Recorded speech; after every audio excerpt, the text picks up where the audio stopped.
ایک ڈاکٹر تھا جو نشے کے عادی لوگوں کا علاج کرتا تھا۔ اسے اپنے مریضوں کا نفسیاتی علاج کرنے کے لیے ایک ماہر نفسیات کو شراب پینے کے عادی مریضوں کے سامنے تقریر کرنے کے لیے بلایا۔ ماہر نفسیات ان کے سامنے کوئی ایسی بہترین مثال پیش کرنا چاہتا تھا جس سے وہ ان کو یہ ثابت کرنے میں کامیاب ہو جائے کہ شراب پینا صحت کے لیے بہت نقصان دہ ہے۔ اس نے ان کے سامنے 2 برتن رکھے، ایک میں پانی جبکہ دوسرے میں شراب۔ اس نے پانی میں ایک کیڑا چھوڑا، کیڑے نے بڑی آسانی سے پانی کے اوپر تیرنا شروع کر دیا۔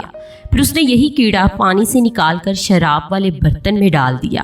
کیڑا شراب کے اندر کچھ دیر بعد مر گیا اور اس کا جسم بھی شراب میں تحلیل ہو گیا۔ وہ یہ ثابت کرنا چاہتا تھا کہ شراب بالکل اسی طرح ہمارے جسم کو اندر سے تحلیل کر کے نقصان پہنچاتی ہے۔ اس نے شرابیوں کے گروپ سے پوچھا کہ اس مثال سے آپ کو کیا سمجھ آئی؟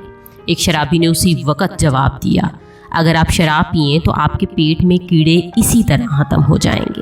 حالانکہ اصل پیغام اس کے بالکل برعکس تھا۔ تو سبق یہ ہے کہ ہم وہی سنتے ہیں جو کہ ہم سننا چاہ رہے ہوتے ہیں۔ اصل مطلب جو ہمیں سمجھنا چاہیے وہ ہم نہیں سمجھتے۔ ہمارے اوپر عطا کردہ بہت ساری نعمتیں پوشیدہ خزانے کی طرح ہوتی ہیں جن کو ہم نظر انداز کر دیتے ہیں۔ اپنے اوپر آنے والی مشکلات کا رونا چھوڑ دیں اور اپنے آپ کو ملنے والی نعمتوں کا شمار کرنا شروع کر دیں۔ اب آپ کی زندگی صحیح سمت چل پڑے گی۔